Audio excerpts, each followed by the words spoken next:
If you could speak about becoming a vegetarian, was that something that was practiced in your family, or is that something you kind of got into later on in life?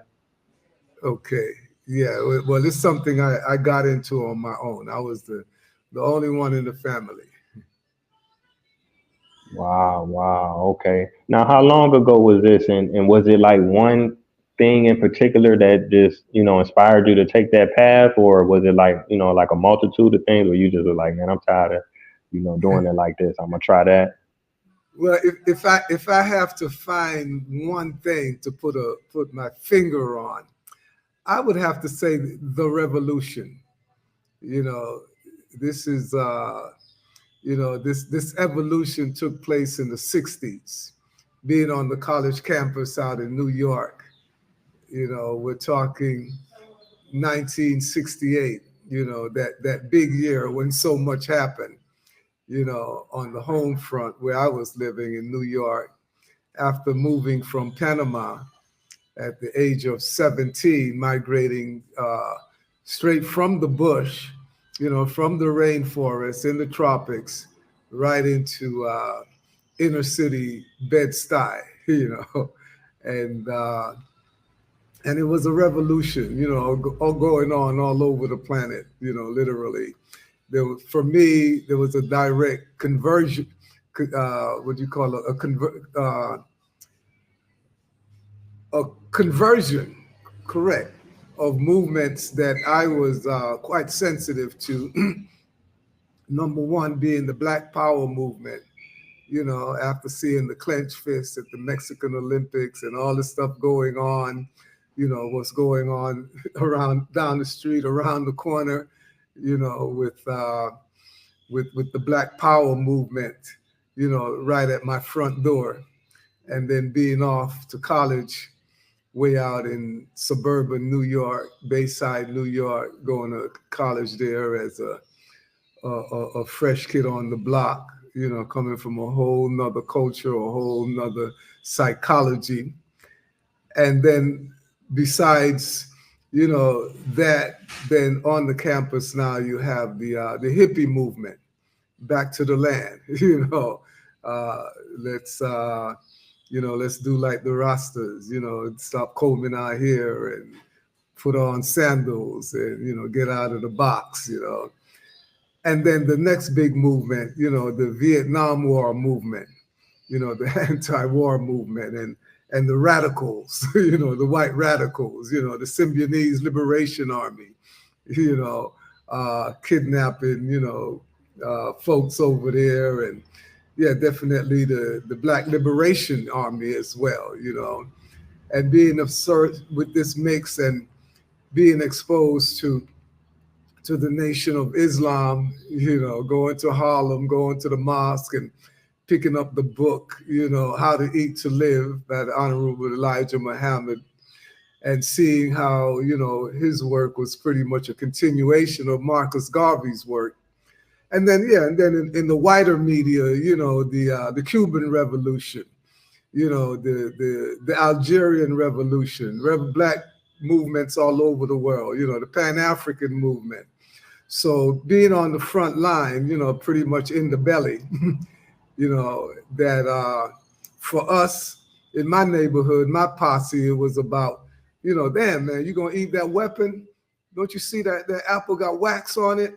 You're gonna eat those canned beans in the cafeteria. Don't you see every time you eat those canned beans and you come sitting at the bidwiz table, you farting, nigga. What's going on, man? What are you doing? So, so we got to step up now. It's like, it's a revolution out here. How you going to do that kind of stuff? Folks trying to sit in the president's office, trying to get some respect. And, all of in this little room packed up here and you farting, nigga. Come on, man. You off the team, man. We're going to drop you at the wayside. This is a revolution here, man. You can't be eating that shit. So this is it. This is the setting, coming out of, again, the rainforest in Panama, living up in the bush where I am right now. I'm right here right now. So I've made a 360 degrees in, we're talking 60 years, and I'm back at home in the bush. and doing my thing now with being televised. You know, as Gil Scott Heron was saying about, oh, the revolution would not be televised, but we're televising it right now as we speak. So now, you know, hear us loud and clear. This is a revolution. A luta continua. The struggle continues, just one bite at a time. Oh yeah, no doubt. You was dropping a lot of information. I'm still trying to process it, but one of the things that stuck out to me, you used the word weapon, and I don't think I ever heard anybody, you know, make it in comparison to the food that we eating that's destroying us. And I think if a lot of people use that word with the junk food that we putting in our body, man, they would look at things differently. I appreciate you sharing that. Yeah, as a matter of fact, there was a book through the grapevine by that title, Food as a Weapon, sister out of DC, Lena Mobley. Little self-printed, you know, little booklet, you know, why is this food that you're eating in the hood is a weapon? And when you go uptown, you see some other kind of food, you know. So yeah, the food is being weaponized ever since, you know, even prior to that revolution, you know, all the revolutions that we've undertaken since since the conquest. You know, we can just leave it that way. You know, it's been a conquest, you know, and we've been on a battlefield for hundreds of years now.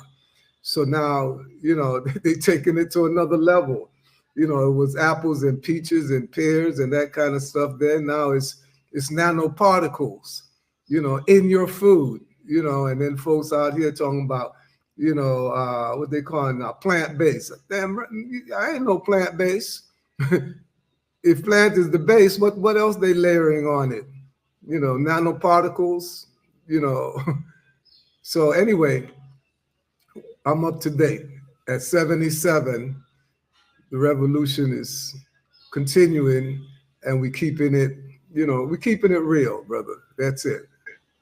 Yeah, yeah, you definitely are appreciated. That's inspiring. You say 77. Wow. And for you to be, just still sharing knowledge that could help our people and helping us grow, I really, really appreciate you. Now, I wanted to ask you because you said you came from Panama and in the 60s, the Black Power movement and I'm Black and I'm Proud was kind of just kicking up for a lot of Black Americans. Was it like that coming from Panama, or were you already kind of aware of your blackness, or were you just as eager as some of the brothers and sisters in New York that was just getting that information for the first time? Well, you know, I was aware of it at home, you know, hanging out with my father, my grandfather, and they were Garveyites, you know, because Marcus Garvey, you know, he trotted all over Panama. You know, he came to all the plantations, all the banana plantations, especially here, because my ancestry goes back to Jamaica and Barbados. So my grandparents came to Panama during the building of the Panama Canal. So they were known as the diggers. You know, they dug up that canal with picks and shovels. A whole bunch of us got destroyed. You know, in the the mines that were planted. You know, to blow the mountain up to create this canal up in the mountain. So, but growing up in a Garvey household with my father and seeing, you know, what was left of the Garvey movement during my time, the bakery, you know, he set up bakeries, he set up newspaper, you know, he came to really let these folks know, you know, my people on your banana plantations, you got to do better.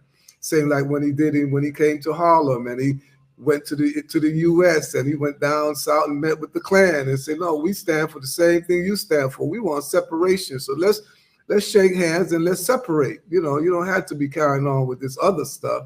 So yeah, there was that seed had been planted, you know, at home. And so going to New York now, I'm like finally pretty much, you know, got my chance to be on the front line, which is something I experienced pretty much before I left. Something happened in Panama in 1964, January 1964. You know, if you know anything about the history of the Panama Canal, it was pretty much a stolen land. You know, Panama was a part of Colombia, and the U.S. wanted to build the canal. and the Colombian government didn't want to allow them to build it because they wanted control of everything during the building, after the building, and a lease in perpetuity. So the government was standing for that. And so they instigated an uprising against the Colombian government for Panama to get its independence. You know, the big stick guy, Roosevelt, blockaded the sea. The Navy couldn't come in to put it down. And they signed the lease the next day after the independence.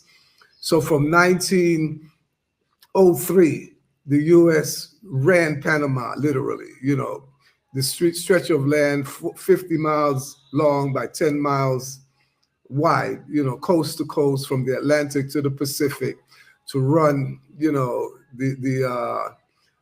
all the big value, you know, from coast to coast in the U.S. because there was a frontier back then. You know, you couldn't just get on a car and drive the gold from San Francisco to Wall Street during the gold rush in the 1850s. So they built the Panama Railroad. It's a shortcut. So anyway, then came the canal. My grandparents built that. And we were basically the laborers, you know, the workforce. But during that January of 1964, there was a student uprising in Panama. You know, the university students went to Balboa, the seat of the U.S. government in Panama, just cross the street, and you're in the U.S., literally. So we went there and put up the Panamanian flag next to the U.S. flag, you know, because it's like, hey, this is, you know, these folks' territory. They want their territory, and you got your flag up there. So at least let's put my flag up there as well. So the American students took the flag down, ripped it up, burnt it, and that triggered, you know, an uprising, they call it. So we just, from our side of the street to the other side of the street, we were just throwing Molotov cocktail, destroyed the YMCA, destroyed the face of the U.S. And that's what triggered the negotiation for the canal, to return the canal to Panama. So, and my people now, being of, you know, what they call Afro-Antillean descent, English-speaking folks from the Caribbean that came to build the canal as a labor force working with the U.S., they saw the writing on the wall. So in negotiating the canal, you know, their Panamanian government told them, well, you know, you see these niggas y'all brought here, you got to get them out, you know, when you return that canal, because we were the workforce. So anyway, we all got visas to Brooklyn. So that's how I went with that wave. So they got, by convenience, you know, they got us out of here while they negotiated the deal. So at the end of the day, when the canal was returned to Panama in 2000, there was no black folks working on the canal. We were the 100% workers.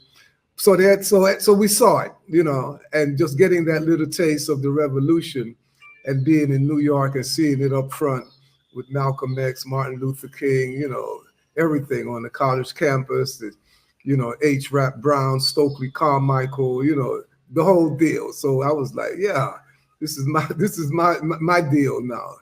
So it was interesting, you know, and it still is, you know, because again, you know, it continues, but they have taken it to higher levels. You know, you think you woke and you stop eating sugar, then they start serving you agave, you know, and other things, you know. So constantly, you know, you're getting away from yeast, because we know yeast is not good, and we don't want alcohol and all this stuff, because it produces yeast. But yet, you know, they give us nutritional yeast for the folks who woke. You know, they always find a way to bring you back down into the matrix, and it's still going on today. So now, you know, they've gone to that level, like Terminator seeds wasn't enough.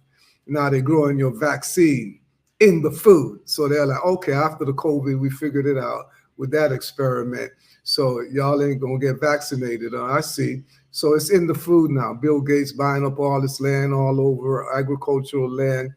So just by eating lettuce, certain lettuce, you're vaccinated. Apples, you're vaccinated. So it's been highly weaponized now. So it's critical. It's important that we mine our plate, you know, mine our plate. And, you know, on that note, I got to give thanks to Michelle Obama for changing the USDA, you know, food and nutrition guideline from the pyramid to my plate.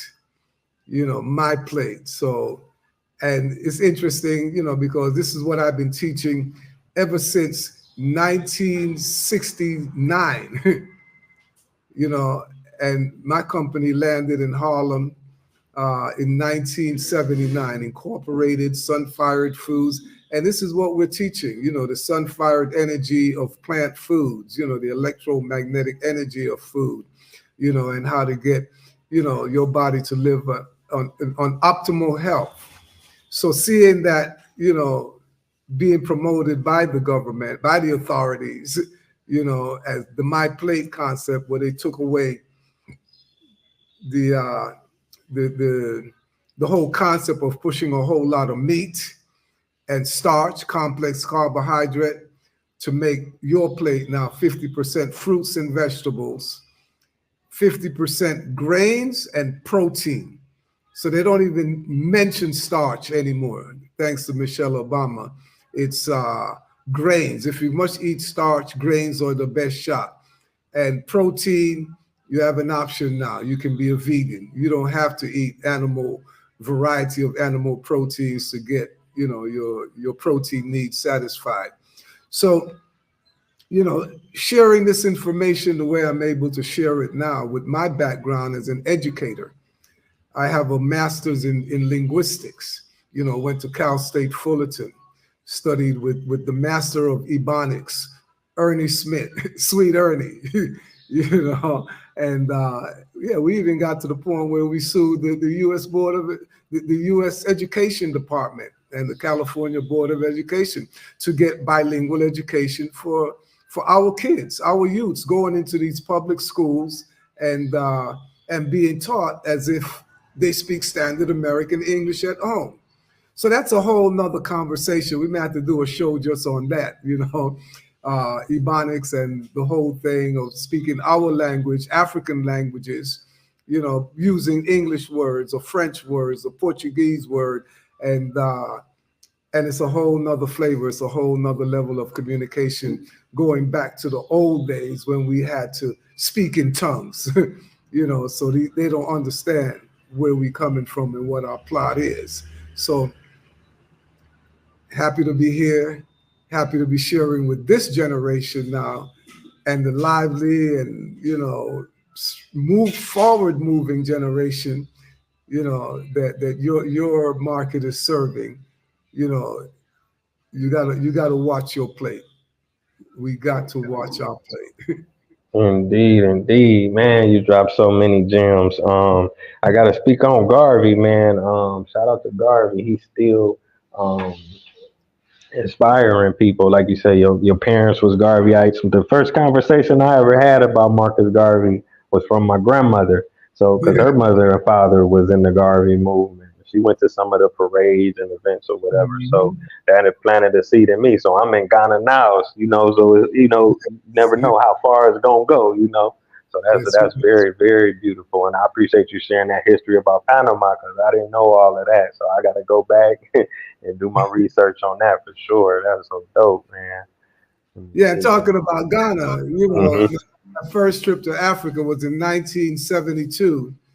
I went there with a dance troupe, African dance troupe, and we went to perform with the dance company of Ghana, of National Dance Company of Ghana, Nigeria, Benin, Togo, and it was very interesting being like in the cafeteria in the Commons that summer and seeing that, here I am, a vegetarian, 3 years vegetarian, and I'm in Africa trying to figure out what I'm going to eat. But being in that commons, in that cafeteria, they put one little piece of chicken or, meat, whatever it is. They put one little piece of flesh on your plate, and there's no more being served. And everything else was smorgasbord style. The salad, the jollof rice, and the peanut stew, everything. So to see how little meat, even back then, we were still eating at our home base in Africa. And to see how it has been exploded right now, we are like really, really high on the hog now. Still, they come back at you. They come back at you, and us, not being self-reliant. based on our agriculture and all these things. But it was such a powerful move for me going to Africa back then, and also I was able to attend Kwame Nkrumah's funeral. One of my big heroes of the Pan African movement, and to see. So anyway, I made quite a few trips to Africa and Ghana in particular over the years, and looking forward, man. But we're holding down this part of Africa here, Panama. We got to hold this down. We got to keep Harlem down. We can't be giving up these lands that we have toiled for and literally conquered. And so yeah, we got our little slice of Africa here in Panama. I'm in the Portobello World Heritage Park. It's a UN protected area. It's a rainforest that feeds the canal. So this is Maroon Land. This is where our ancestors ran through these parks, 300 years ago, beating the gangster, at their game, staying away from slavery. And so there's a big history that is still unfolding here in Panama. And that's why I chose this part of Panama. I'm actually just 30 minutes from where I was born, But we have a lot going on. I recently connected with the National Business League. It's an organization that was formed by Booker T. Washington, 123 years ago. So that, so these brothers are coming here to Panama now, looking to invest. Like, yo, man, we saw you online and we want to invest in the community. We want to link up with you guys, because y'all got a whole bunch of resources here. So a whole bunch of African-American investors been coming down. And as a matter of fact, Panama is the #1 relocation destination for African-Americans in this world, even more than Ghana. We're right here. We're right next door, and African-Americans are coming in here, and we putting our pocketbook on the table, looking to buy land, looking to get into the production. Just what I've been doing. I've been paving the way here now for a few years, because what I do is a magnet. This food is a magnet, so this is a good place for us to come and invest here and really ship our own damn coconuts to the U.S. Yeah, pick from our own farm, even possibly ship it on the Black Star Liner one day. It was a big conference here last year. A group of our people came looking to revive the Black Star Liner and had that conference here, that Back to Africa ship that Garvey had us invest in. And, but yeah, we're not missing a beat. Today's generations, we're on it. We're on it. So forget all the down negative things that we may hear in the media or from each other or wherever it comes from. We're on the move. We're about reclaiming our rightful place in the world, not just here in Panama, in New York, Africa, the whole world. We taught these people what they know today, and it's time for us to, step up and rule again. Indeed, indeed. Now, I wanted to ask you, Sunfire Foods, do y'all offer like courses or consultations or even tours for the people that, may want to, find out more about what you got going on down there? Yeah, we offer courses. Sunfired Foods, it's a cuisine. I invented a whole cuisine, a whole world-class cuisine. Sunfired Foods basically is foods that are cooked by the sun. Plant foods. The point of Sunfired Foods is the sun is the chef.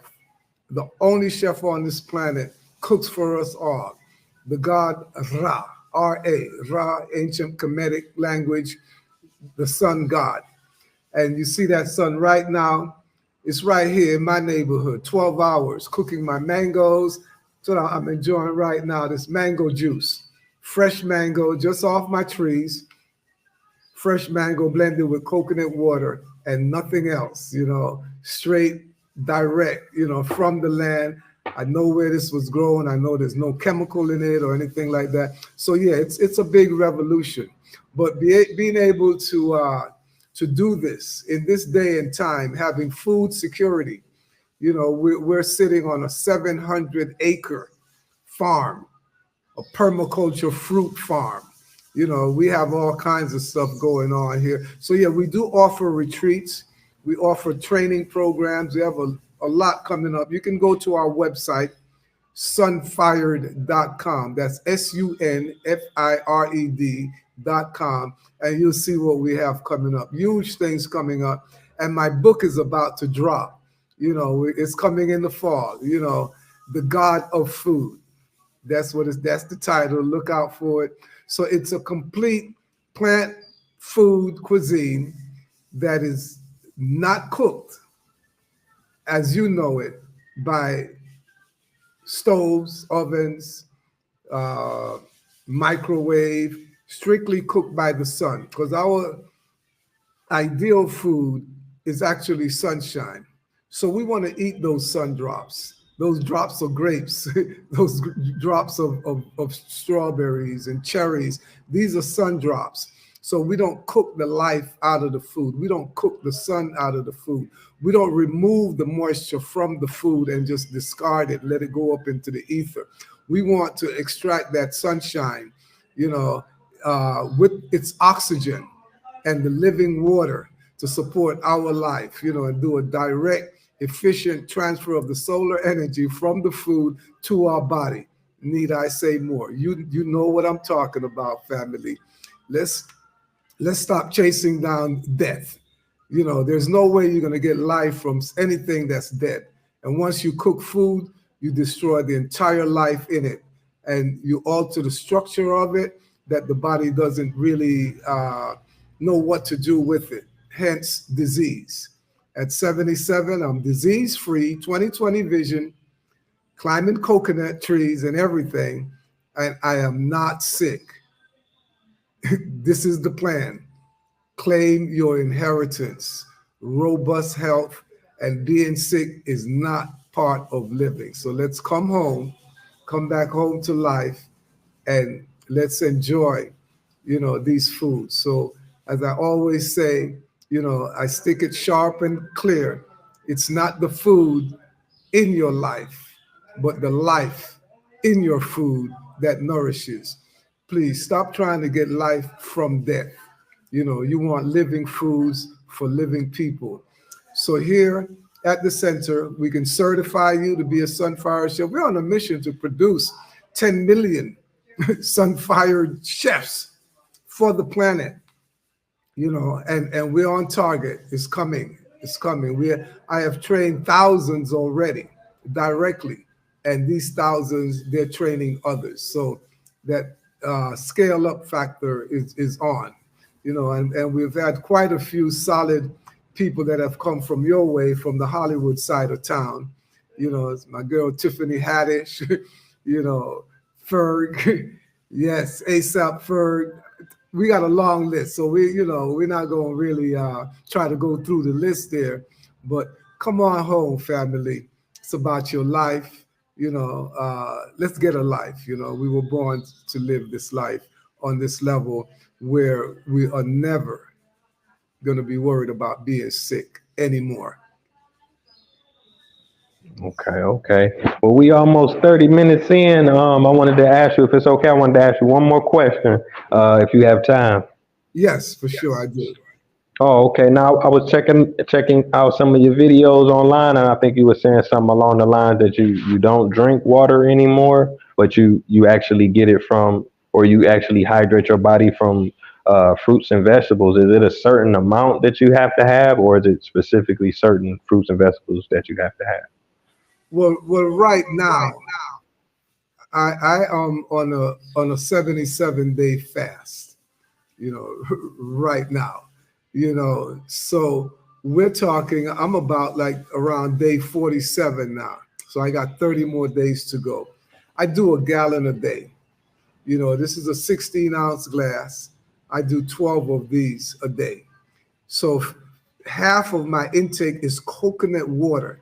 I do drink water. My water is coconut water. Coconut water is 100% water. It is structured. It has been filtered by the plants. So all the water that I've been drinking now in the past 45 years have come through a plant source. When I'm drinking orange juice, I'm actually drinking orange flavored water. So sometimes, we drop it like, oh, the man don't drink water, to get your attention. But I do drink water, but not the water that you know. Okay. I'm sure you've heard about watermelon, melon flavored water. And they dropping it just the way it is in English. Watermelon. This is water, but it's flavored, melon flavored. The watermelon is 99% water. The watermelon vine is a water hose that connects to an underground spring, plugs in and pumps that water. It pumps. The sun is the pump. Pump that water from that underground spring and bottle it in these things that we call a watermelon. Those are bottled water. Yeah, that 30-pound watermelon is a bottle of water, packaged to perfection, hermetically sealed, packaged at the source. And if you don't drink it within a few hours after opening it up, it's going to spoil. My water should spoil. So if I'm opening up a bottled water, spring water, purified water, ionized water, alkaline water that was processed by a machine, not by a plant, that water does not spoil. Come on now. Come on, Stagnant water, still water spoils within really hours. At about 50 degrees, it starts to grow, or it starts to grow more moss, or it starts to become stink by the next day.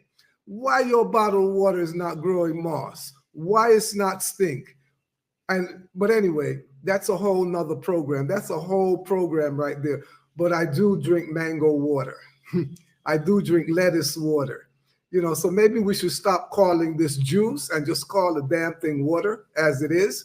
We get too sophisticated with these languages. As a linguist, I don't want to get you lost anymore. Let's stop drinking orange juice, and please, let's drink orange water, just the way it was designed by life, by the sun, for us. Water that is structured, water that's got nutrients, it's got enough sugar, it's got all that we need. It just doesn't stop at only hydrating you. That's what plain water does. It only hydrates you. It is blank, it is empty, and also we got to let it out the bag. If you didn't know that water, the same way it dilutes everything it comes in contact with, it dilutes your life as well. So when they tell you drink 8 glasses of water a day, empty, blank, nothing, you're being diluted. So let's keep our 100% full potency, and let's get water that's compatible with our nature. Structured water with minerals, vitamins in an organic form. That spring water you get from the greatest French spring system is inorganic. Your body cannot do anything with inorganic water. I could see if you just want to maybe harvest the snow or harvest rainwater in a clean area and drink that. But the minute that water hits the earth, it's picking up impurities, and you're going to put it into your body and you're going to be impure. Something as simple as water can intoxicate you. Imagine all the other foods that's now on your plate that's driving you crazy. Literally, you're losing your mind every time you eat that food. Come on back home. You need to come back home to self, okay? You've been astray too long, and this is the time. We're on the move. We're on the dawning of a new civilization, and we can't take this old stuff with us into the future. Your future, this new civilization, has to be built on a foundation of health. We are sick and tired of all this mess, especially getting sick. You can control that. No one put that bite in your mouth. You did it yourself. Take a hold of your life. Put that animal you live in on the manners, and make sure that you, as a higher spirit, you're not promoting self-destruction anymore. On with life. Wow, wow. Thank you, King. Thank you so much. It's been a phenomenal episode. I want to thank the viewers for tuning in. Until next time, family. Taye Speaks. Peace. Peace, peace.